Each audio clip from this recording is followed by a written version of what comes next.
in social. Me pa cho awie wo hia social kakra bi na wo de anane no na afei wape blog bi de agum eno na ye kama pa ye snack papa na eno no wape bibi de aboso kama na akoye e de ama anwumra so betimi anum bia no fa so wo betimi anum bia wa special ice mineral water eye nsu a obia enum eno na wo so sesei eti wo so pe bi wo fie ene wadwumam office ba bia wo bia no pe bi na se wo no mo ye wo sachet ene wo bottled ni nyina no ekoye kama e de ama ye nyina eno echi no ye wo special drinks a eno ye anonom de mi gidi pa sa wi adidi a fridge mu a eno so so enfifire ete chesa ye nyunyunyu eno so no wo hyewosen awie yi hyewosen na special drinks eno na ade be hyewosen edru sabre na se wa ye adwuma na se bre wo mu de a no apɛ special energy na wanom wo se mo ahoden foforo ma wutimi etu anamon foforo a ni nyina no ma wukɔ wanim best point savings and loans the best assurance omo eni nyumaku o maso masene ama mede kase boyi eba na de edi mu akotini bi ni se ye kasa yi ampanyimfo asinkonwa a wo moma update no e wo galamsey sensem ho eye onmunyafo ginapɔ wo ka ensem e de akyerɛ omanfo e wo baabi a ye duro e wo galamsey ene ne kon ho a ye bɛkɔ na yakwakotie emu ensem ye ka ahonidie ho ensem nso a ni nyina no empanifo eguso a wo mo eye adwuma e wo ho oboase galamsey enim sa ama ne ho mene so pa nam so ama nsuo ho aye den de ama omanfo no mo ka sai anhwe yi a ebe kakra na nsuo a ye benom no eno so e ho asem ebe ye dendenden pa e wo omanimo ensem bi ka ho e na mede ebramo bidin e de Akosua Sarpong afei kasebo no emu ensem enie ye kona yakwa kobo enkomo ana ye kwakotie ensem ahodo a onimonyamfo John Ginapɔ de atu eja eye oswafo a ono ene hwe ensase ene obade enioma a wode adom ye nim se sabre efri bese enene nansa enura ene ene wo mo atu apɔ ye nim pa so sesese galamsey kon no emu ayeden a ye hwe atu ase efri omanyimu na abra wo mo ene aseye a wo mo hwe amane boso ahia echensentrofo enura dom do mani hu ye de akwakosie ni nyina no ye nkona ye nkotie ensem no se de esi ekɔ.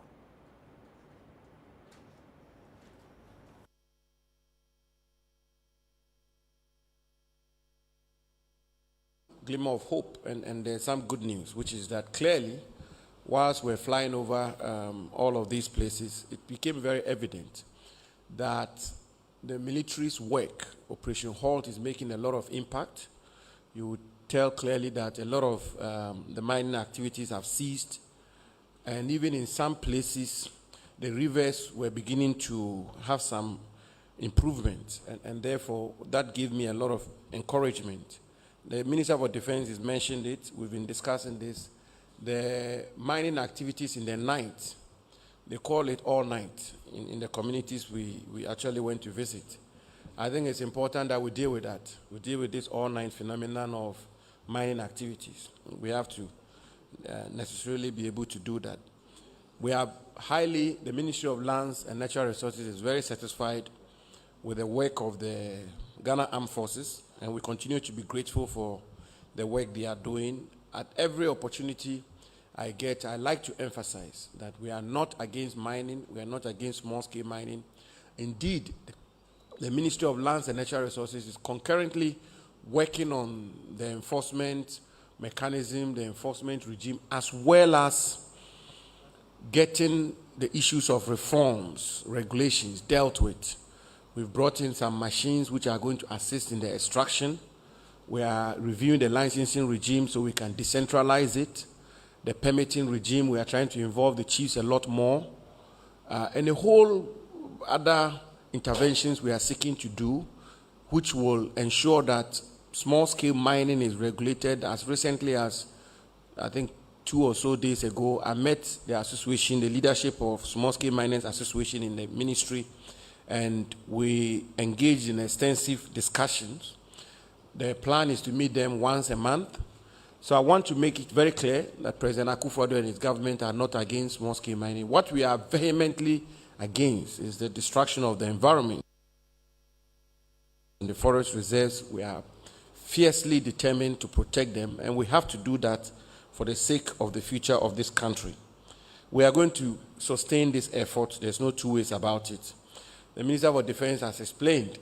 the issue of the meters within which you can mine is a matter that we have put together a small team at the ministry,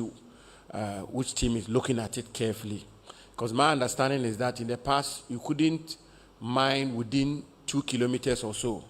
which also had its own issues. And then they reviewed it and made it 100 meters. So I want us to take informed position on it, which is why I put together a team of experts to advise us appropriately. Afa yenko asante mantem oboase mu yenim se ehode ye ka fomagudie tu a edoso pa na esan sa ma ne homene so ewo ho fomagudie no nam so ama adehye ewo ho anhwe ye ho mu chichemu be se aduoson e na wo mu enya nsuo nom ewo mpatem wo de kokobo ma empanifo Nam sika kokko tuo basa e wo boase ne mpotam ho no ntino ensu ahodo a e wo ho a sese wo mu etumi e de hwe na eye Ghana Water Company wo mu etumi eso ne so mu mutumi nya binom no akwakoye buachi bidin e wo ho na wo hwe Oda River ye wo ho no anka esompa ya ne subie ene River Pra e na fe River Ofin nanso enam se galamsefo no wo ma adivert nsuo ne kwan e de kokko mia bi e de kokko kohuru sika kokko no ntino Ghana Water Company fo no enya eye nsuo no bi no mo asone so atumi e de amanipa no no soafo a hwa honidie na fe nsuo ho nsem so ene empanyifo ahodo bi ekokopie mu ewo eye Ghana Water Company ewo oboase no ono abo Cecilia Dapa e de tudwa kire mu se sade ne yema ekọ no ha adwen pa enunti adehye a wo mo mpotam ho no wo mo enhwe bibiye de nyina be hu ohe ayem hyehye areho ebu abem so anhwe yi a fisa aban ahyehye ne yema kama so ho project wa he efe a ebetumi produce 4 million gallons cubic meters of water a day. All the times 140 no. Now come by 600,000 people. Also munya nsuo. Say ye wo mu 600 minus 140 a enya nsuo. And no kranya 600 minus 140. Rather, it is the bigger portion not getting water. You see? So the 140,000 are those who are not getting. So you have a figure which is more. That should have exactly capacity of 4 million gallons a day, and a more produce 1 million, which means nipa 140,000 or munyansu. Enu achi ene beto odwa se galamsefo no bi ekọ eye Ghana Water Company ho a enka wo mo kwa akosa treatment plant no a ewo ho no enu nam so kra ma engineers asa abre no mo duty no wo mo edwane firi ho ya na bebre ekita etuo sekan ene niema bebre a senye nyame ene ba mu a enka engineers wo ho no kra no enka wo mo epra wo mo tade e ekoso no enye fi so wo Ghana Water mpanyimfo ye adwuma engineers ne ye adwuma woto ani a te se na ewura yi na ye galamse ukoka na ye dituo ye sisa wo kura afiri krom ha na ado ano koka anadwene abekum adan na wo se yen aye hunahuna ye ho saa se ye aye hwinto na ye nam ye ka bibi opotoka se cut your nose to spite your face se ye cut ye twitwa ye hwene nyina na ye nenam ho ye hwinto na ye nenam ho enya acceptable aban enya ehwe ha aban ye ne de bia obetumi na o mampanyin so atu saa galamse yisu sa se nyina de mpaibo any support no mano na yan so se boa. Managing board a omo Achimota Preparatory School and Junior High School omo kire se krata bi a epi abontifri Ghana Education Service ono kame ya se de omo si adane asem no se de omo si abeka asem no gidi a na omo wo ewo mumu no ade afiri ho Empanifo a wo mo eda Achimota Preparatory School ano de aba monten se efri emra Ghana Education Service for ene apolisifo bi eba bepie mu ewo school mu ho a mo de etuo ni ade kora eba ye no mo e de petition ekoma o mampanyin na Adanko Akosua do se wo mehwe na wo mpe asemi ho pomasi bre enu nti board no ene Ghana Education Service for eye meeting ye no wo mokoto ato adwen ehwe kwan wo befa so ama asumdwie aba nanso ekoko wiase no wo mahunu se press release bi aba monten no Ghana Education Service for echire say Achimota School no say bibia adedin ya eye Ghana Education Service for no mbeto akosoa ahwe school no so na eno na vice chairman Emma Parents Teacher Association eye Bernard Anaba edi to say bibia sa enko so mu ni nkomo no enkonkosi ase edunti press release no aba no eye no mama pa say me ye dia gwanto aye papa Akosua ampa so ye di krata ni na nsem wa pepepe na ye papa bu asemi esa say me ba bebre no so ma petition president ye nti nka da say o ya no ntam sa anti say abaso bobi o ha say edi my papa na ye bo na abaso say in fact asem we wa che so ye jampa na so ye ni GS for kwat na say odi krata ne ma minister ye kwat na asem omo yi anu say sa na ye papa na edi amom so omo nye ho adwuma na nso so no ne ye di ya nya atum say ye pene so say ye awofo na awofo dodo na apa ye say ye hwe school no so na ye hwe school ni hihye pa so no ya ji atum say ye no why ba ko so mo nya atemu say omo fa school no ye nya ntum ya nya ntum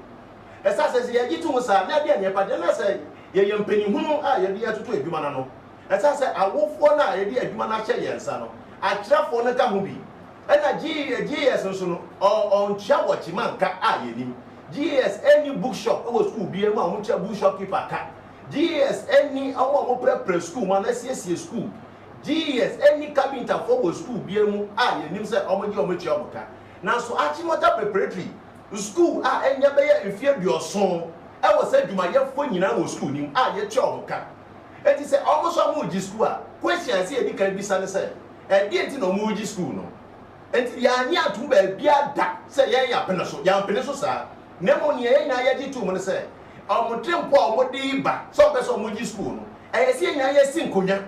ni etie nienti a wo person omogi school no esa se ha na nka wenya se esi wo school fees men tue bi ma ne ka obotum na fa ye bibi fufura be bo akola no ana be bo school no na yesi ye mpe na chinchina yesi ye mpe esa se awofo aye awo mo kire ye mano na so mo ya awofo omo mo preschool mo no omo so mo ya awofo na so mo so da chi bi a omo hwe kwan nti so ma ye adwuma ma ye bia ye adwuma ho no be efie duonu efie duasa efie du efie num ne niama enti se GS o GS school na ye ti sa wofo a ye hwe school no so no ayesi ye tumi ni GS foi atlase ni etie mu yie se gina mo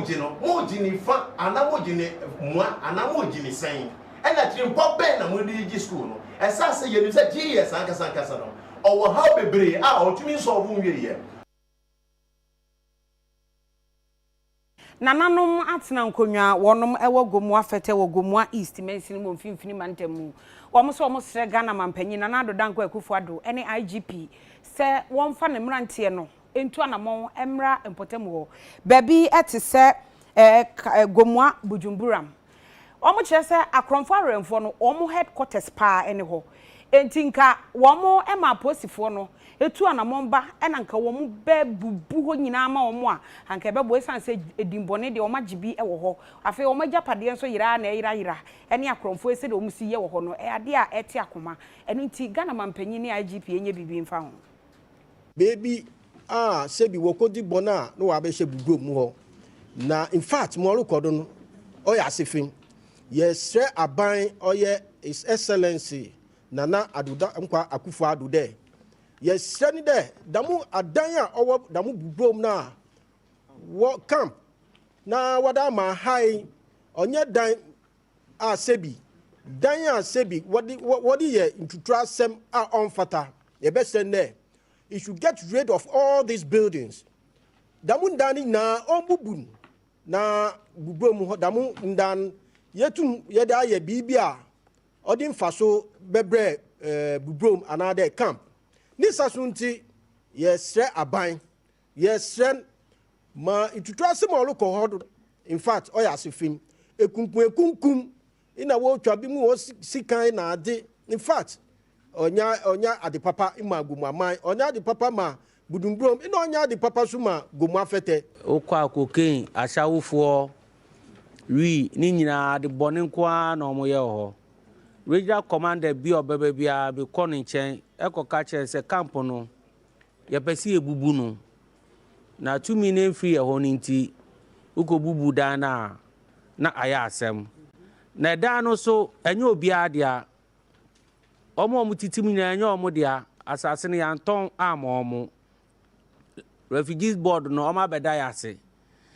na o kache police ni bia omo ye na bone kese e na ekumu camp no te besra ban se ombebubu camp no mai so kache me se yanka se adehye no yenko bubu camp na ye ba ko jira bubu camp no ye ba ko bubu no de ya because mo kire no ya na ekojira obubu no mai be ye mo kira sese obi ewu ana de na akosho ana na bore ya mo a wajan baby ko ekubia no area yi ho akromfo ewura mu de bia me boka ema informant ska ema omo boa ma ye chi omo eti ya munja o mana de gomwa fete ya de ma na ye fanye market lolly station hospital schools na emboayen. Jira Traditional Council opanyini woda no anase manhene woda wonoma no eye awulai angamatu jan otoso mienu e na wo che se wo ye ohene na se wo hye na se wo mpotamu ho na ekoba se galamse ayetu yi yehu se wo hu bon mu a unipa kro no ne no ewo bika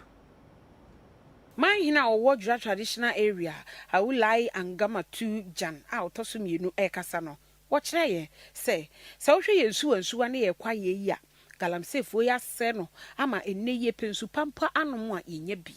eno che se wono de ode kokobo na ema esanse wa manani amra enne yi se ye ka monko ye ka emre ye ka enwa ene emwa nkoto a yenya no wonsuo mu a enya de a obia enya bie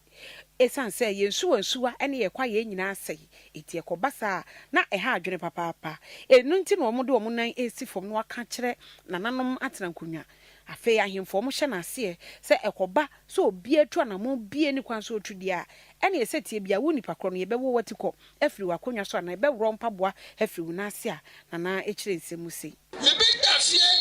aduonu 26 years na ankobra no na ani nti sei na ye forest no na nsei ye de ani bre pesamenkuminya ye de asai ensuo eno na ye nyina ye koka ho asem na meka ebia binum nya kwan ma na bia ye be hu se o ye be ana ye be tise ye garamse awo wakura ase wo ye odikro wo ye nanao wo ye hwanyo ye kan ye nchi ni papa no ye wo nana ne ba wede ye be me ya ba bechew first no wo beti so obi ewu no nya mfie be se 80 something and 30 no ewu ya tro go so soon wo na mama ye ko go so soon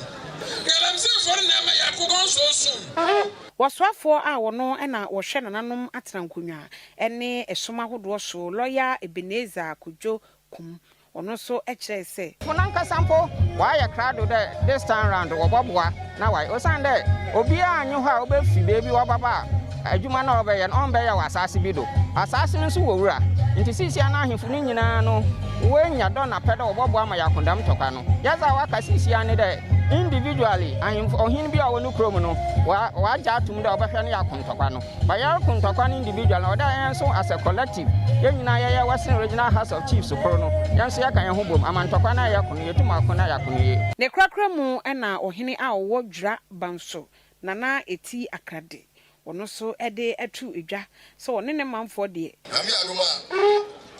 ye da so bofum esi ahemfu ne da so bofum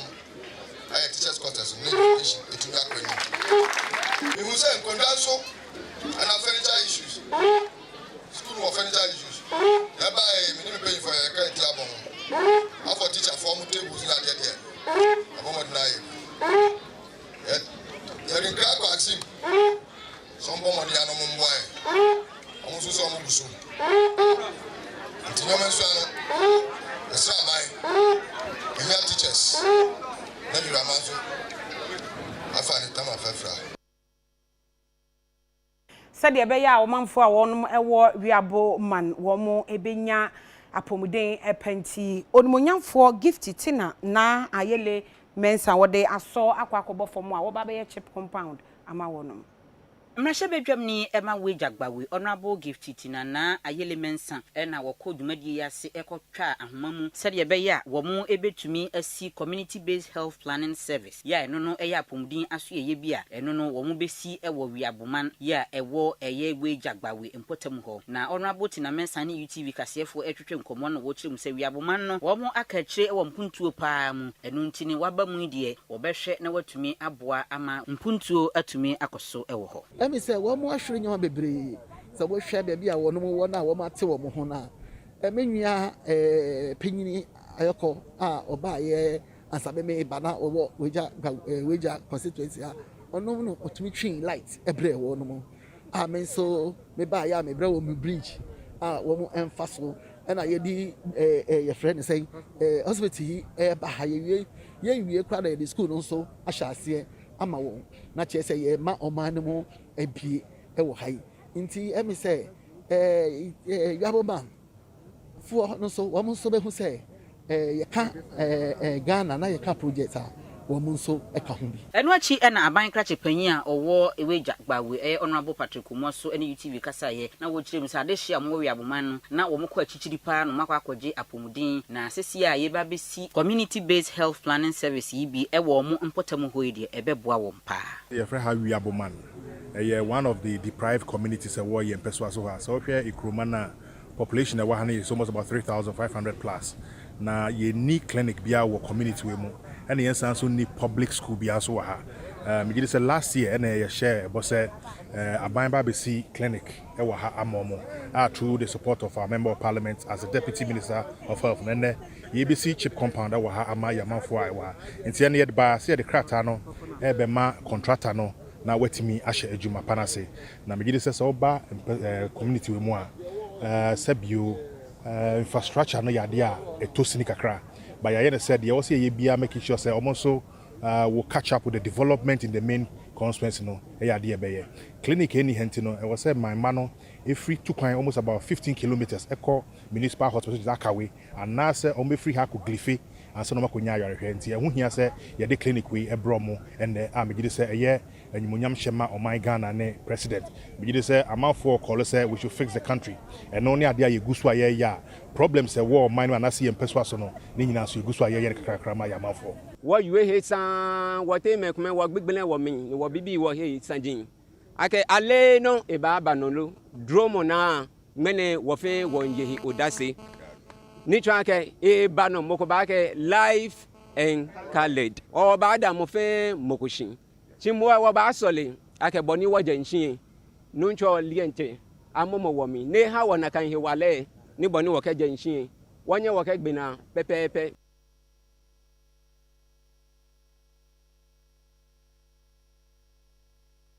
Yankona yene mrahye bedwani a wo empire su ni nkomo yenya ne ntie se enra wodnani eche mining site ahodo ewo ne mpesa no so yenim se galanse ko na sabre yafa ato ye ho so Ghana eno so ne ye pandemic ha ye hwe atu ase de wodnani ko hunu ye ene de wo yafa ho no ye no eni enkomo munyamfo Davis ansa poku abahoma ne so honorable ma he ye ni amiri aba na ho te adom empire boni experience nti nyame adom bibi e koso fine wadaroma eno a wokọ ye no de na koso de na wo de wani hu ye e na de na wo ye yo menu aba eno ye ko ye no na mining site bia na company bia friend su mining aba no woni tu afagudie na be ye occupancy ni na assembly ni mpanyfo no e share wo de hu wo biom ewo ya sase so na nura na me ne MC ye call the friend community kokoro bia so eni ko nu ko tin ko ehu mo hia de eni ye si sadia the first site what after I we site no na yetimi e dia ibi pa e dia na ko yen eni ko nze sa e ko ya me ka wansemi wo general manager abasa so wo mo depart ba ko ani to ku kadia batai to ye no na ne question abiso mo se ediem potite pa wo mo kana asase a ya chom so mo ma hobio e na o ka chere se e bi e bokata na ntwakwan because o mo kita Minerals Commission o mo concession na o beti na ya chom se wo mo anfiye na kroma no ebufu na ye di ebufu so bom so a ma obia ngokati bia kumra so anasi because ene mampeni na na do dango akufo se bebia mining activity ekoso bia a ben assassin 100 meters no e was in guy it is a company person who ya mampeni ma so bia no de then as citizen for then free ko price no potemo na shebe geni ya be sore waka na that's for the assassin na no ena ebe kata ba ya who no prison na yene wo mo kata enti honorable wadaro mama mi senator say sa so mining for na amoko hu ye no omo no mu nkuta nkrata bia eno ane se omakɔhye kwaye ne mfimfin sa na wo mu etu well omo kita Minerals Commission for ekrata omo say EPA for ama makonya ne say omo na mai enti hu nkrata no me hu ye but e wo mu ni say ansa na obo back ko no so aba betu gold no unya assembly no operational permit okay and no the farmer wo and no once I am father ma wo omo ni hu akonya say wo aba betu gold wo ya sa so okay and no na yin jina so e dey fire am e kire say omo ni sa tumi ni say e so mo ba betu gold e wo ya sa okay yo enti mo kan sa no bibia ye boko ana koye se ba bi no mo ho a na ye se mo ye kitikiti na ye ntokwa ene sa no ma bi ete sa no mo kan ye no nyina no o mate ase se wo mo ntu ana well abranche ne ka o mo mai so ma betu na o mo nyoma gbe se o mo use any manual process se o mo betu ti ya no ya ma community me so hu se o mo so asu gbe se wo mo be po e pompo e ho ban enti no ya se wo mo fo wo na anajo o mo hu se obi enam yemu etu form na so wo ye bia emfa ne kwan mu a o mama mpelifo aso nti ye to so mienu ma betu crisis ya be tokata e dia command minister o hwe e former goodie so okay na ma company for we ana company eguso ene na ho a e ho be nya se aban bi no ho be dimu na o mo license e dia ma wo mo through the Minerals Commission o see a revoking okay we ni ya they do ma ye pekwanya ye be sio ma no kwa na ma membo mi NCP okay ne tuma abribia o din ni ato fomo a se keke enya koso pana o boy nyina ma ni a ye nyina dia ko ji me bona baso bebre e wo tuma so a o die okay ye beda se pa bibia ni a ye besa aba na ya ba betie emu ensem meso me da wase bebre ya yo abusia ene a yeti ye ana opanyine ne di nkomo yi eye onumunyamfo Davis Ansa Poku eye mpraye so mrahye nana montuo ene aprobo a okoye ena ye ne no edi hu nkomo na fe ye mran kramantema na ye mfe ani enkyere Madina oma na FM akiri ho pe eho ena wo mo ton anka sa adwa no ye frɛ no bohye market na wakyɛ sɛ enkrofo metanka nti o manka no wo mkofa ba eguo na epro na epro no nyina ne sɛ omanfo da so ton ne oma wo kwan na yetu wo no nti sɛ be ya wo mo beba wo mo dwane mo ho abeta de no mo manti ama ade ton ayeya ewo ho sɛ ye major problem pa ye wa yes aban ne sɛ o mo aye ne sɛ o se mani pa ntwa zebra crossing ne mu ma new market ho enko old market ho nso di nipa ne Africa musia ade sɛ obɛfro overhead no atwam ɛno nso so no sɛ ahomache no na ma ne ba omoba nso a yɛsɛ akromfo pam wɔn agye wɔn sika nti wɔn makora ti yensu yedwane ya nopa nan na kyese dwane tu obi a madwane mu ti sɛ ahomachefo na ntimi amma ye ntimi nton ade ti yɛsra ban ne sɛ o se me ye ntwam a ya asopa ya tie yi ɔno nso mo ayen normal security for megina ho police for emo ye ho ban sɛ ne ma no betimi afra ba ahomache abre nyina atimi abeto ade na ye nso ye ho ahanhan ye kakra aha ya ba ya no yesi obia mra mehye dwa wa na bibia enkoso wa no ba se ye hu se omo motete kwan no omo mma omo agya ya fruit fo nkoa eti aduane ne niama fo ye pese omo nyina ba ha no mbeka ye ho na aduane ye maye na ye nyina obia nya na ne nsa anu duane nti ya ba aka ya fruit kwan nti ya sra won aduane fo niama obia oton ade bia asase da ha kakra obia mra mehye dwa wa ha maye na ha no no anya butu ma na adwane ankoso maya na ye nto ade na ha ye nto ade ye bra wa ha nti ye sra won ye pa won cho so obia mehye dwa wa ha na o mehye dwa wa obia okwan wu bia obia baba to ade wa ha wo ye guai ma ye nse ye nto ade wom ebi dia ya pata wadam wode asidan wode asisi adan en wadam womba gwani nyina aguo womba en wo kwan no ho nti gwana ha na enko de monka nkyere nana no ma wo nyina mra gwanum wanga wo school nim nyina wo meka yen wa na gwane ye fe mo na nte kwan bo sa pata nipa nko ya na tete wo What the I kiosk no what them won. Yeah, no man I fan ya kofa no wakwa tintin na yede ba. Na lord fe no dos ma ya ba ye ntumi nton no ma no. Ebi ba fa no ma one box. Oba diska 10 million. 10 million no ma na obaton asati sa 10 million ansa. Ya ba nso ana boye den ama o ma moto no ntumi nto. Na ye no ma no gugu ha na asai. Nta aban hwe no mboa ye nkakra. Se petrol be kofom ama ye tumi ayeden. Ya kofa no ma na abaton ama yanso yenye bi ahwe enkwala ena yesra aban sese waye full bridge na amaye full bridge na waye amaye no sese akromfo abetena so adwadifo no moto niema wo ha boshe market amaye no omo tata wo nti yesra aban omo na ka ebemu no omo nstre security fo ne police fo abambofo ne duru anwumra omo ntake wo mo ho nti se omo timi eye ho adwuma ebema yenso ye market etumpo na sabi yesre omo na ka ebemu na omo wokwa no ho no omo nyina meka ye ho ohu sabi wabie market ya man tama no mie na omo ba aban na chi na aban na nye sese na aban waba ma market enti sa dom nyina be ka ye ho a ye nyina so ebetima ye de aton ade ama market ya koso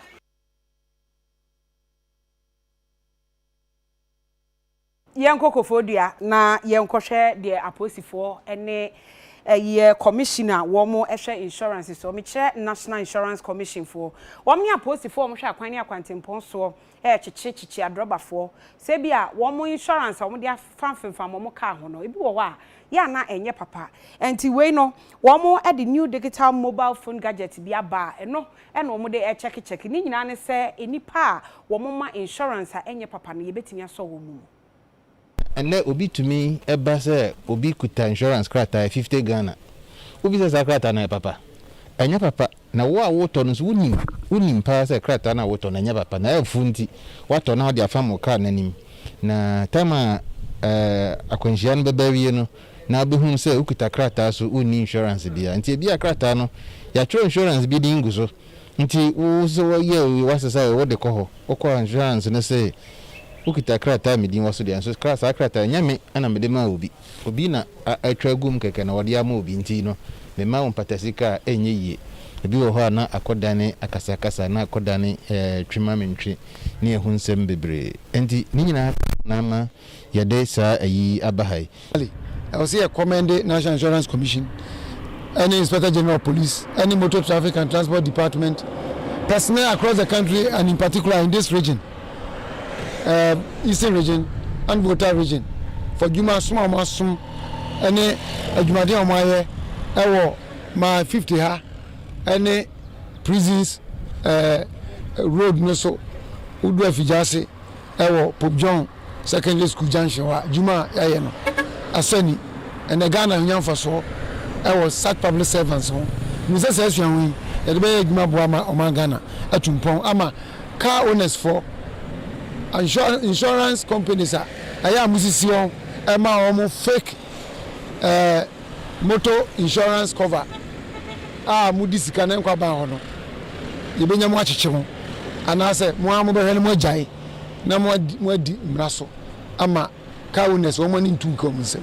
ebe ma police seguma so ayemre maye ema obi so awo to chima wa akwanhia mu a obenya nsiachi ba eye medical care kakra ede emiani kru na de bi ase ode aye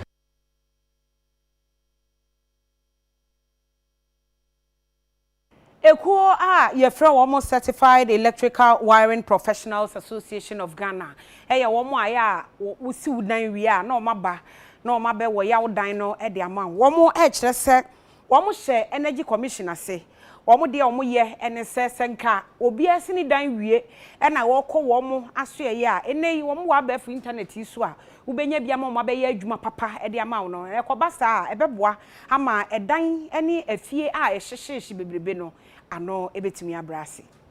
National PRO Edema Certified Electrical Wiring Professionals Association of Ghana a onu kreya saye Asante Mountain President Engineer Yaw Amponsa Abebio echechemu se enhwehwemu electrical inspectors aye bebre dana di se eja ahodo a eto edwem ene nyumaku akese ahodo mu no aye na free enyinama hoden a enema ahodo nketenkete bi atechema so na eba na ne nyina no senka akwanya wo ho anasa ye makwan ama professional electrical inspectors no ata akoye nhwehwemu e de afutu ahodo ama enke betimi asi sa eja ahodo no anokwan association no echremu a wone energy commission akabo mam embre da wo friend say electrical wiring regulations 2011 eye LI 2008 wo behwe shemu kenapa de didwuma na aka ho bi ama nyinam ahoden ananyinam kane a ya na tachi onipa eni ja ahodo etoto miamia no ano asi eno nso nti no mde afutuo ema se so obi si dan na ewo se ye ware na ware so obefa onipa owonimde na nhoma no so a auto no obeto de ye papa empanimfo nyina agitumu wode adesrede eto Ghana ban enim ene ankrankra hodo wo ka bia wonu dru ebunu enim se ye nyina ye nkamom na sa ekoi ye mie biom offices ewo mansini ene kropa hodo mu na brano no watimi akwa abonte akwa ye adwuma na sempo timato bi eba wo nhoma kese ho ewo dwom a ye hu ne ntem na jahia nkebeba no ye sia no kwan to be on the amaye say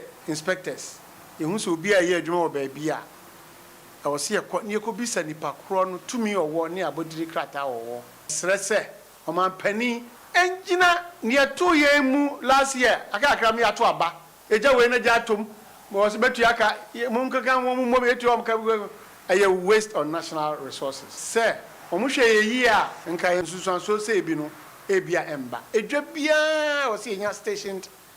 electrician will also call round. No making sure, sir, Bibia the ye. And found said Daniel than for a jabetum. Market manager for now, a Diana Shaw Monsano, a Mumpe baby. Near B office wo. Near B office no, a Jana Casa, you bet to be a Juma we am for free. What than now, or your Jumana, a Jatomuno. On the answer the master chair no. Environmental hazards and safety when young training.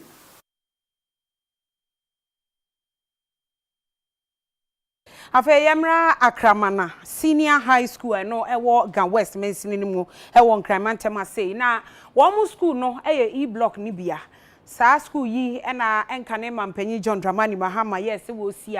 si bie no ewo NDC aban ne bre so na wo mu esu kire se ye ka enkonwa a wo mbetena so asua de ene a cherecherefo a aye den de ama wo nti wo mu tere se mpanimfo nhwe emfama wo. We speak. Our students are only taught core subjects. What it means is that by July, when we are transmitting our students' reports, it will not show records for the elective subjects. We are using this medium and asking the authorities to help post elective subject tutors to the school so that these students will have a full education. Again, we are asking for supply of furniture because, as I said, we have about 228 people expressed interest to have their education at Akraman Senior High School, but we don't have furniture. The E-block facility has capacity for about 1,500 students. The first years are supposed to be 500, second year 500, and third year 500. But as we speak, we have only 100 wooden tables and chairs. And the students keep coming. So again, we are using this medium. We are asking that the government and the authorities that be should come to our aid. Other things, but the washroom, no. You know washroom, it was school, ha. Say, Busum Druna and Banny a woman, and I saw ye yam kayan as a Passia Johnson. Ye need be a beko. Sometimes they say you call bush, sometimes some visitors and not teachers from Besse, or me muhia, or muni baby, or me because your washroom is complete here, it's not complete. So sometimes we find it difficult to ease ourselves or to focus. Ebe nya school bus ye di be school na ye kwan na ye fa so bre school nko na baby a yefi be school ne kwan na enye yen futuo kwan ebi mu na ntiba e be du school na yen na na efin nti e be sire aban se so benya ba asaman na afi school electricity no e be hia yen e wo ye more than 280 but minimum say next semester ne de dodo no abeba nti no yesi ye boa ye ho sa me yakoya omufi omukọ form 2 esi ye finish once no makọ no omukọ form 3 esi ye bi once no makọ nti school na adwuma wom but we e kan school ba ko ho a me ankasa mani wo so pa e wo Gan West ha because ye ka lecture rooms e wo mu a e doso ye kasi ye first school for mama ba ha ombe doso pa ye wo asase da ho a ye besi teachers bungalow ni sa no mani nyina ye kasi ye ba besi kitchen na hot meal nso no omo so bi aso omo so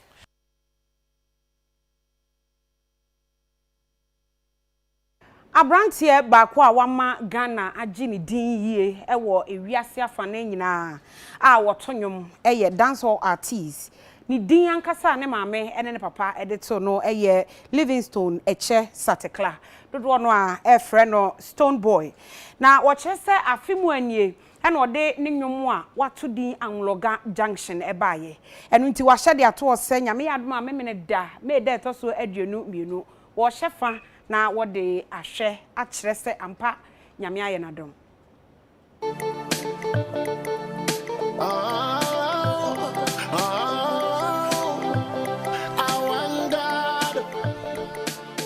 Omaiga na mu ha na ye kan nwotofo o magidin no makwapo manimpa e wo wiase afana nyina odwumtuni Stone Boy o ka ho bi enwuma hodo ode aba montin bi ye my name tough seed kutu enya hodo bebra utimi hu se wabɔ ne ho moden pa na eye Stone Boy oba bepie mu OKFM enra enam so ene Abeku Santana eketwe nkomo ya wokasa afa eye kwan ya wafa so atretre ne ntaban mu akɔwiase afana nyina na wo kyerɛ mu se aye mfasode amanopa wo wie ye eno kasa efa eye fix the country now eye hashtag bia na ekoso e wo social media eno so ordina no etumbi. Everybody knows about fixing the country, so I think as an active, person on social media, I've heard about it, I know about it, I've spoken about it. Well, what I want to say is that, you see, from before independence, the quest to face Ghana was right from that time, right through to Kume Preko time, right through to all the number of demonstrations that have been made in Ghana for the systems to be fixed and things to be fixed. This is just one of them. This is the continuous cry. It's just the continuous cry. The counter, no, say to counter it with fix your attitude, no, I don't think it's the right thing. Say it's fix the country is being countered with fix your attitude, and that's where it stays. It's not like because it needs to be fixed. When a country is fixed, a lot of things will be fixed. Eno achi eno kasa efa eye ne album bia eno omoton ye pa be afi etwam o kyerem se oba bedi ne 1 year anniversary. Saturday there ya any Anloga Junction album no there I say baby akra ena this is a celebrating 1 year of say album new release and okre wo na yaka album no it even feels like Ndra me release here because plan na your album no na ejuma ye dia babisia no we so eka ho bi which is celebrating and actually recording. Celebrating no is like I quite say no, but we cry is like a big event where we're recording the whole track from track 1 to 15 and telling that story with it, and it's going to be a great experience. I believe say if you're seated in the auditorium and you experience it, you never forget. Until I ask people to, take it out. So tables are sold out, tickets are sold out, but if you make sure you are there. You can call on the numbers like I said 05454677777 and come through unless it's going to be 6 p.m. sharp because we're recording with time because this is going to be shown and this is going to be streaming as well on some international platforms as well. So imagine. I don't know what to abo eba park no some say dance hall god no yes intiminim ono no de na nye ye nyina we so ye nya abo afọ grato mra ye ba pe agudi ebu se be de beto aso